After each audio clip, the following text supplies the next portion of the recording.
The crash landing.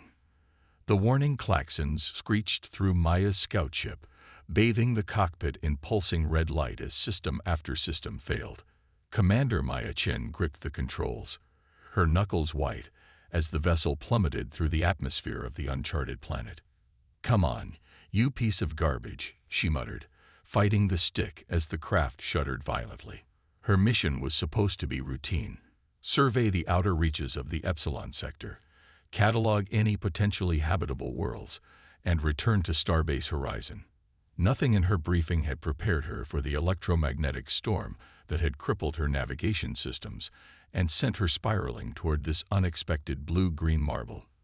The ground rushed up to meet her, a blur of dense forest and rocky outcroppings. Maya pulled back on the controls with all her strength, managing to level out enough to transform what would have been a fatal nosedive into a brutal but survivable landing. The ship skidded across a clearing, tearing through underbrush and small trees before coming to rest against a massive boulder. Silence fell, broken only by the hiss of cooling metal and the occasional spark from the damaged console. Maya's harness had kept her from being thrown, but her body ached from the impact. She ran a quick self-assessment. Bruised ribs, possible concussion, but no broken bones or severe lacerations. She'd gotten lucky. The ship's systems were another matter entirely. One by one, she checked each critical component. Life support was functioning at minimal capacity. Communications were completely dead. The propulsion system was damaged but potentially repairable. The automated distress beacon had deployed, but Maya had no way of knowing if its signal was actually transmitting. "Base will notice I'm overdue in 3 days," she calculated aloud, her voice unnervingly loud in the silent cabin. "Time to see what I'm dealing with." Maya gathered her emergency pack, survival knife, and portable scanner before cracking open the airlock. The planet's atmosphere had already been analyzed by her ship's sensors during descent. Breathable, if slightly higher in oxygen than Earth standard. She took a cautious breath as the door slid open. The air was thick with humidity and smelled of rich soil and unfamiliar vegetation. The clearing where she'd crashed was about 50 meters across, surrounded by towering trees with purple-tinged foliage. The sky above was a deep teal rather than the familiar blue of Earth, with 2 small moons visible despite the daylight. Maya's trained eyes quickly assessed the environment for immediate threats but found none. She circled the ship, cataloging the damage. The hull had held together relatively well, but the landing struts were mangled, and a large gash ran along the port side where it had scraped against the boulder. The communications array was sheared completely off. 6 weeks of repairs, minimum, she estimated grimly. And that's assuming I can find suitable materials. Maya spent the rest of the day setting up a perimeter around her ship, deploying motion sensors, and gathering firewood.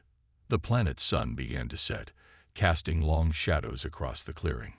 She'd need to hurry if she wanted to secure her position before nightfall. As she knelt to secure the final sensor, a prickling sensation crawled up her spine, the unmistakable feeling of being watched. Maya froze, then slowly turned toward the tree line. There, partially concealed by the deep violet shadows of the forest, stood a figure. At first glance, it appeared humanoid, standing upright on 2 legs, but as Maya's eyes adjusted, the differences became apparent. The being was tall, at least 2 meters, with a powerful build covered in short, dense fur the color of burnished copper. Its face was a strange amalgamation of human and feline features, with a slightly elongated muzzle, wide-set eyes that caught the fading light, and small pointed ears that swiveled in her direction. Maya's hand instinctively moved toward her sidearm, but she stopped herself. The creature made no aggressive moves. It simply stood there, watching her with an unsettling intelligence. "Hello," Maya called out, keeping her voice steady despite her racing heart. "I mean no harm." The being didn't respond.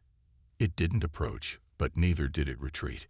It just continued to observe her with that same unwavering gaze. Maya slowly stood, keeping her movements deliberate and non-threatening. My name is Commander Maya Chen of the Earth Exploration Fleet. My ship is damaged. I'm stranded here." Still no response. The creature tilted its head slightly, as if considering her words, but remained motionless otherwise. As the last light faded from the sky, Maya reluctantly retreated to her ship, securing the airlock behind her. Through the viewport, she could see the being still standing at the edge of the forest, its eyes reflecting the emergency lights of her vessel like twin amber flames in the darkness. Sleep didn't come easily that night. Maya lay in her bunk, listening to the unfamiliar sounds of the alien forest and wondering about her silent observer. Was it simply curious, or was it assessing a potential threat? Was it alone, or were there others watching from the shadows? Most importantly, was it intelligent enough to either help her or harm her? When dawn broke, Maya cautiously emerged from her ship, half expecting the creature to be gone. But there it was, in almost the exact same position, as if it had stood vigil throughout the night. In the morning light, Maya could see more details, intricate markings in the fur around its face, what appeared to be crude leather bindings around its wrists and waist, and a small pouch hanging at its side. "You're still here," Maya said, unsure if the being could understand her. "I guess we're both stubborn." The creature blinked slowly but made no move to approach. Over the next 3 days, the bizarre standoff continued. Maya worked on repairing her ship, gathering supplies from the surrounding area, and taking scientific readings of her environment. All the while, the beast woman, Maya had decided the being was female based on its build and features, kept her silent vigil, sometimes disappearing for hours only to reappear in a different section of the tree line. On the 4th day, as Maya struggled to lift a damaged hull plate, she was startled by a soft sound behind her. Not quite a word, but definitely not an animal call either. She turned to find the beast woman standing just 10 meters away, closer than she'd ever ventured before. In her clawed hands, she held something out toward Maya, a bundle of twisted metal rods that looked remarkably similar to the alloy Maya needed for her repairs. "Are those for me?" Maya asked, hardly daring to move. The beast woman extended her arms further, offering the materials, her amber eyes never leaving Maya's face. It was a moment of decision.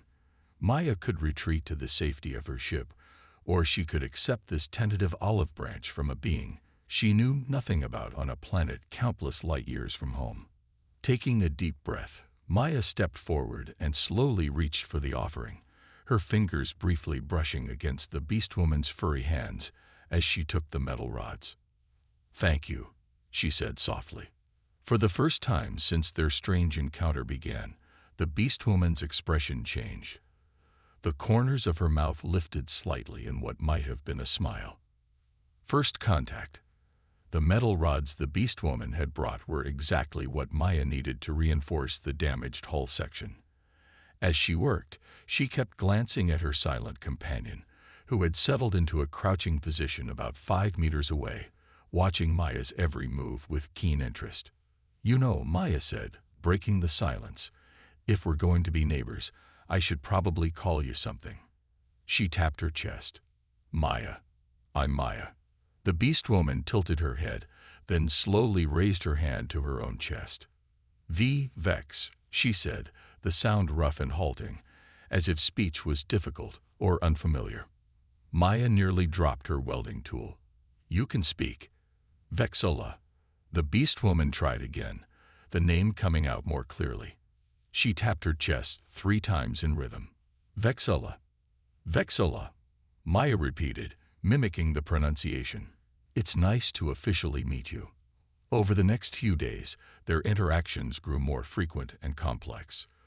Vexola brought Maya other materials she needed, strange crystals that could be reconfigured to power her auxiliary systems, plant fibers stronger than any synthetic cable she'd ever encountered, and fruits that tasted like a cross between mangoes and blueberries.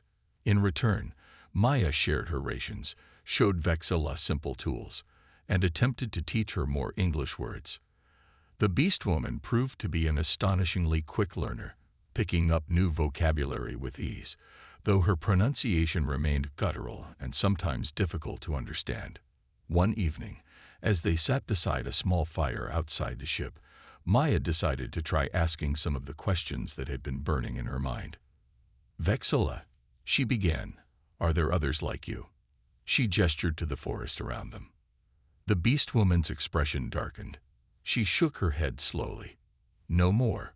Only Vexilla." Something in her tone made Maya's heart clench. "You're alone? What happened to your people?" Vexilla was quiet for a long moment, staring into the flames. When she finally spoke, her voice was softer than Maya had ever heard it. "Stars fall, bring sickness. Many cycles ago." She made a sweeping gesture with her arm. "All gone. A meteor." Maya guessed. "It brought a disease that killed your people." Vexilla nodded, then reached for a stick and began drawing in the dirt. Her movements were precise and deliberate, sketching what looked like a cylindrical object descending from the sky, followed by swirling patterns that spread outward. "Not stars," she corrected herself. "Metal birds. Bring death cloud." The implication sent a chill through Maya. She wasn't describing a natural disaster.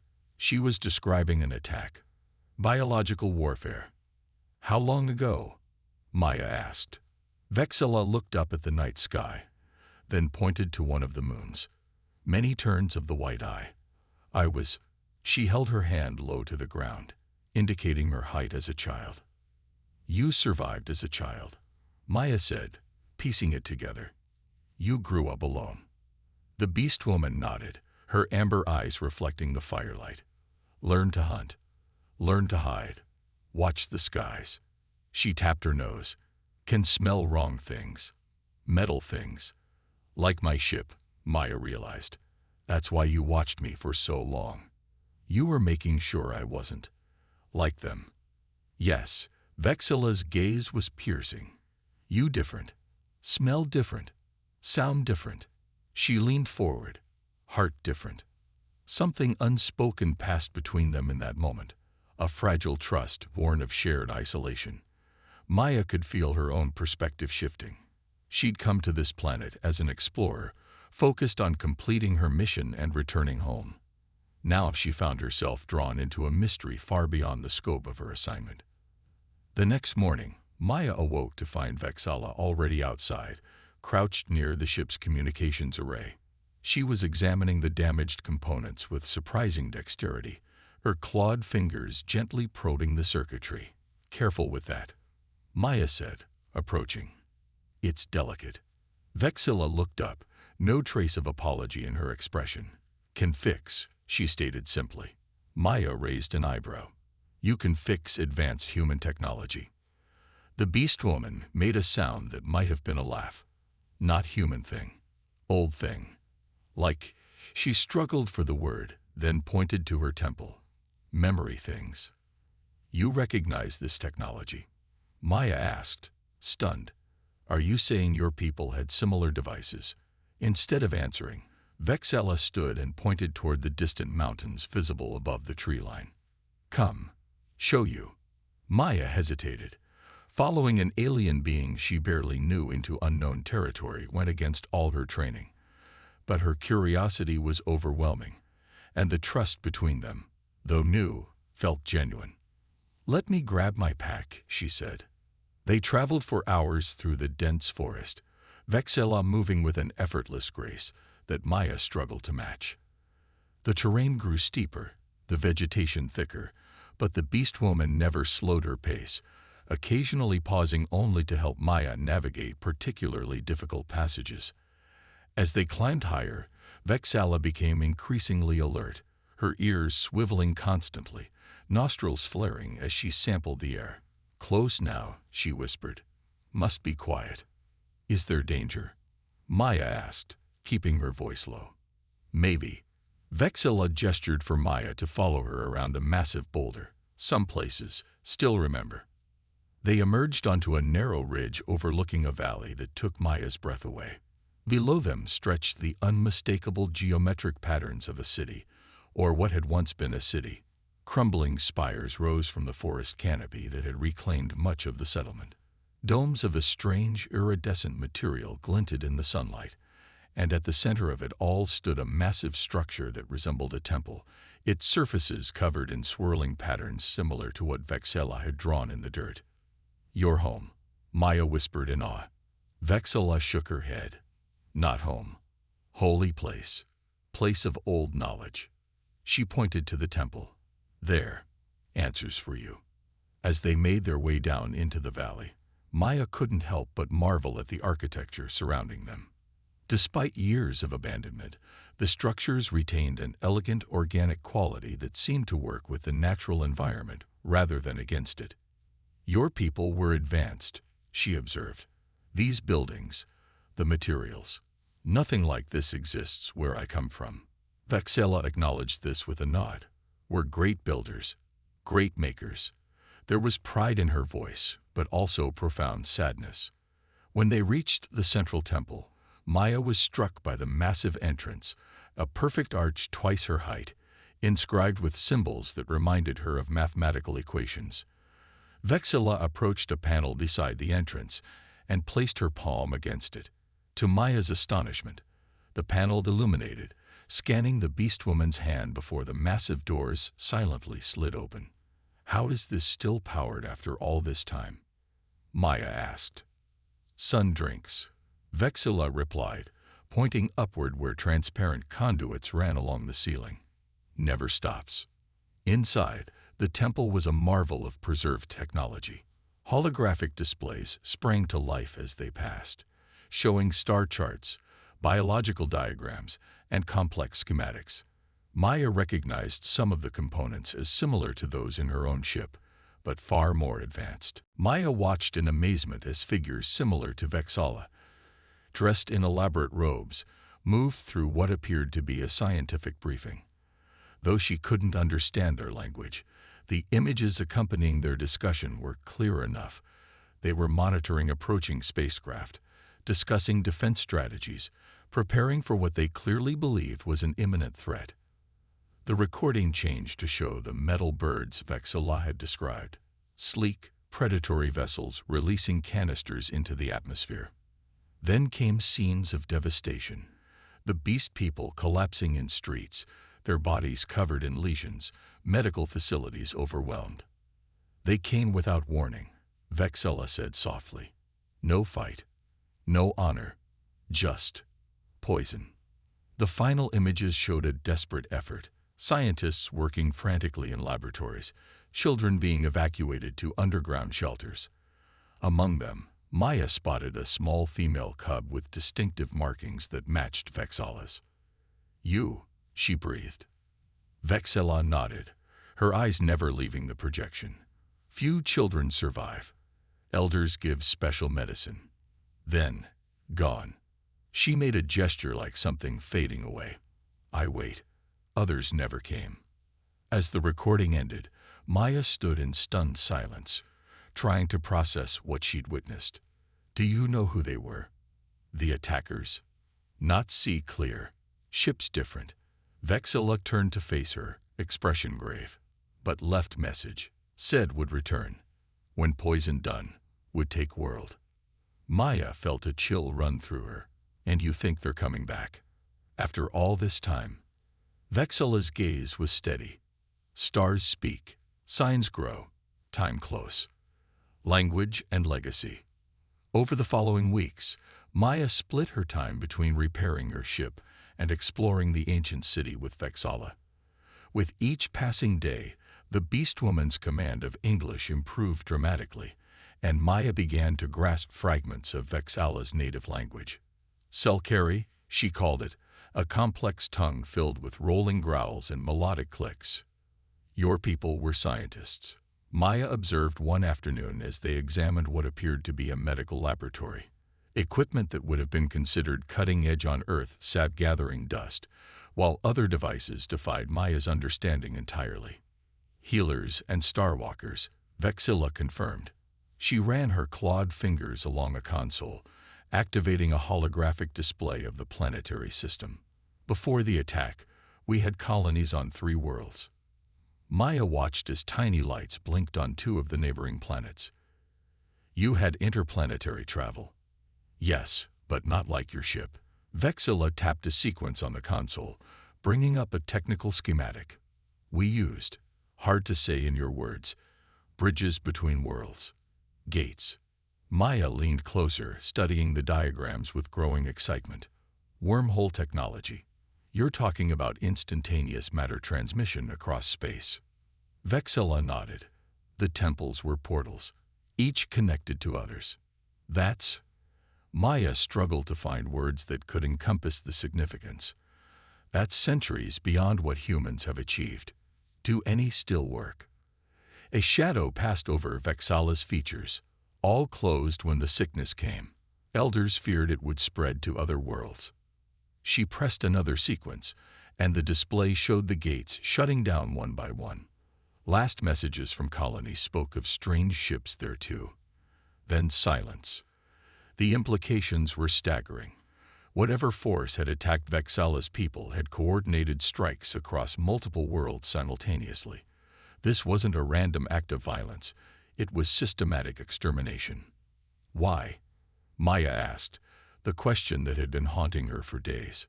Why target your people this way? Vexilla led her deeper into the facility, to a chamber they hadn't yet explored.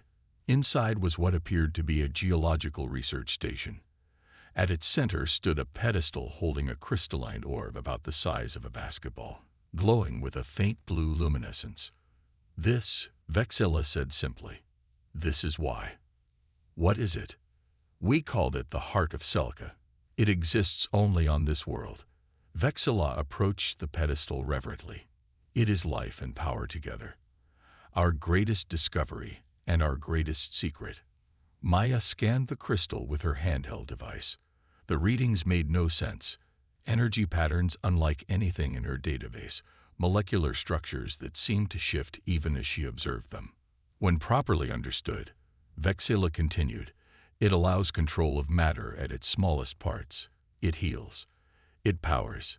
It creates. Molecular manipulation.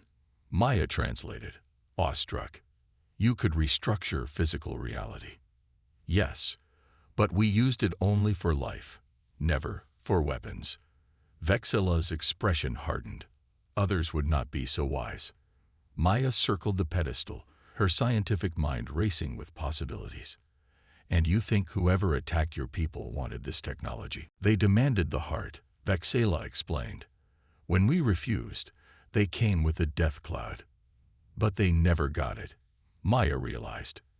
They thought they'd killed everyone, but they didn't find this place. The temple shields itself. Only those with Selkari blood can open certain doors. Vexilla placed her palm against a panel, causing the hidden compartment to slide open. Inside were vials of a silvery liquid. This is why I survived. Guardian medicine. Elders gave to chosen children before the end. Maya studied the vials with professional interest. A treatment against the bioweapon. More. Vexilla touched the side of her head. It carries memory. Knowledge passed from elders to children. Genetic memory transfer. Maya breathed. That's how you know all this. You didn't just survive. You inherited their knowledge. Vexilla nodded solemnly. Not all at once. Comes in dreams, in moments of need. I am last vessel of my people's wisdom. The weight of that responsibility was evident in her posture, in the way her eyes seemed to look beyond the present moment. Maya felt a surge of empathy for this being who had carried such a burden alone for so long. The attackers, Maya said, returning to the central question. Do you know who they were? Vexilla hesitated, then activated one final recording. A grainy image appeared of a spacecraft unlike any Maya had seen before, sleek, predatory, with distinctive red markings along its hull. We called them the Vor, Vexilla explained. They came from beyond our known stars. Few images exist. They stayed hidden, used proxy forces. Maya studied the image carefully, committing it to memory. And you believe they're coming back. The temple sensing arrays still function. They detect transmissions, movement. Vexala pointed to a pulsing light on one of the displays. Something approaches. Someone searches. Maya felt a chill run through her. How long? Months, perhaps. Not years. Later that evening, as they made their way back to Maya's ship, the commander found herself unusually quiet, her mind wrestling with everything she'd learned. The existence of the cell-carry technology alone would revolutionize human understanding of physics. The threat posed by these Vor could have implications for Earth's security. Her duty was clear: return home and report her findings. And yet, she glanced at Vexala, who moved silently beside her, occasionally stopping to listen to sounds Maya couldn't detect. What would happen to her? What would happen to this place and its secrets if the Vor returned?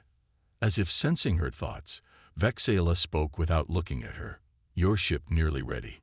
Yes, Maya admitted. The communications array is functioning again. I made contact with my base yesterday. They're eager for my return. You told them of this place. Maya shook her head. No, not yet. I said I'd been stranded and was working on repairs. Nothing more. Vexala nodded, seemingly satisfied. Good. They walked in silence for a while longer before Maya asked the question that had been building inside her. Vexala, what will you do when they come back? You can't fight them alone. The beastwoman's amber eyes met hers, filled with a resolute determination that took Maya's breath away. I am Cell-Carry, last guardian. I will do what I must.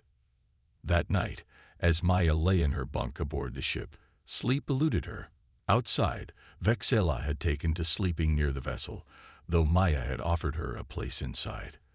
The beastwoman preferred the open air, claiming the ship's enclosed spaces made her fur bristle with unease. Maya's comm unit blinked with an incoming transmission. She activated it, keeping the volume low. Commander Chen, came the clipped voice of Colonel Tarrant. Status update. Repairs proceeding on schedule, sir, Maya reported. Estimated completion in 3 days. Excellent. The Council is most anxious for your return. Your distress signal indicated you were off course by several light years. We're very interested in your survey data from that region. Maya hesitated. Sir, about that. I've made a significant discovery here. Oh.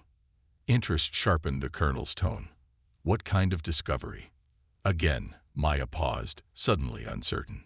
Standard protocol was absolute transparency with command, yet something held her back from revealing everything.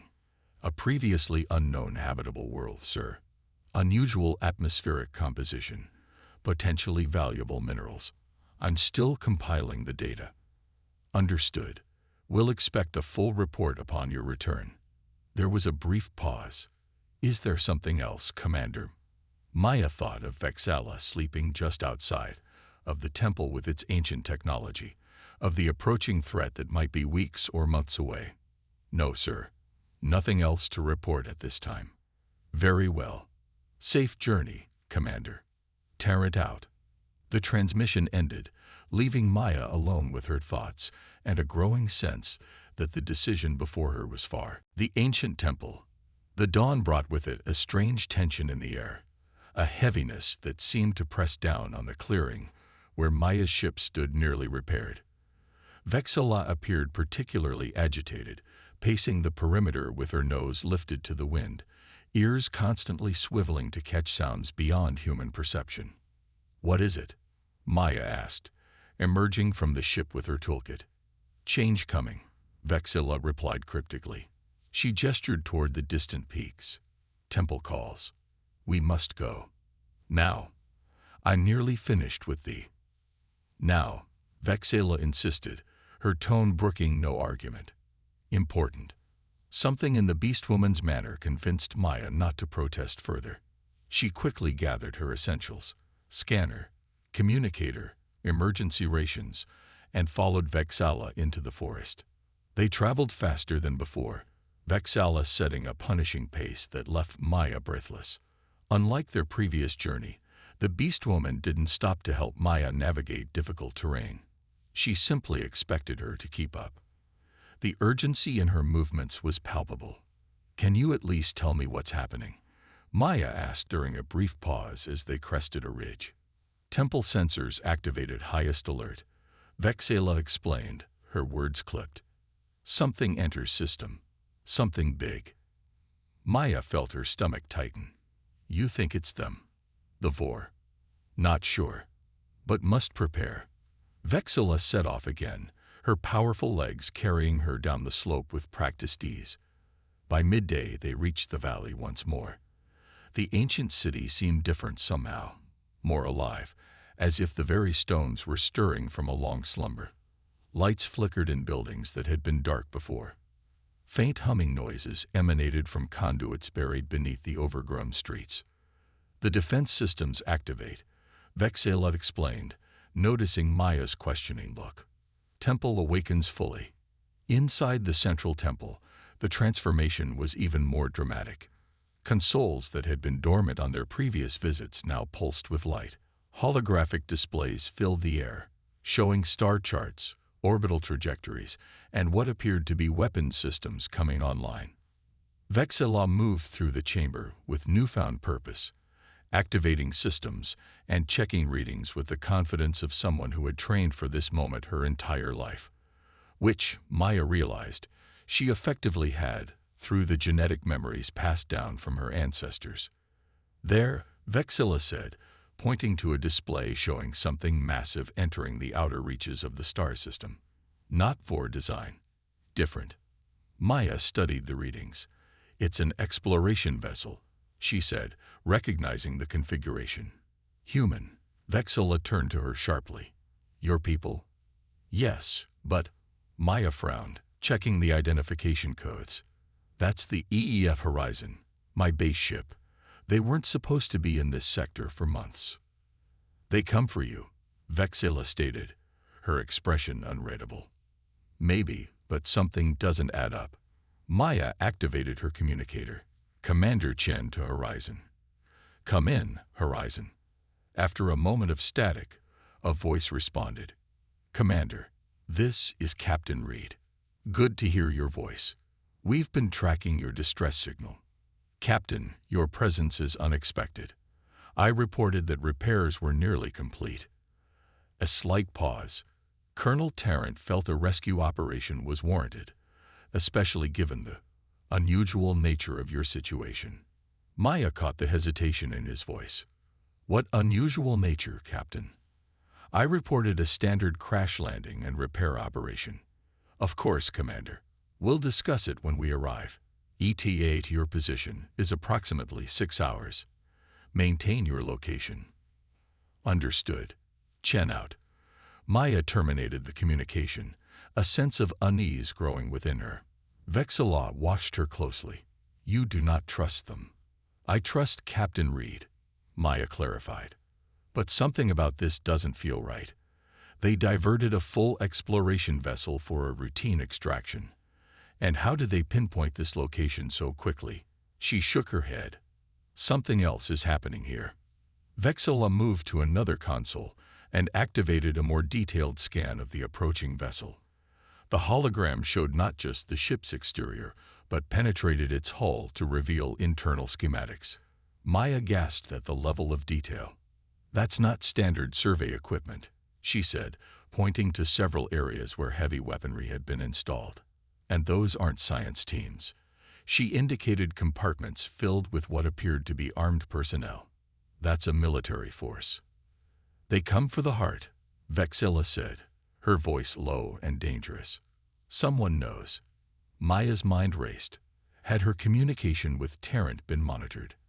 Had she said something to give away the importance of her discovery?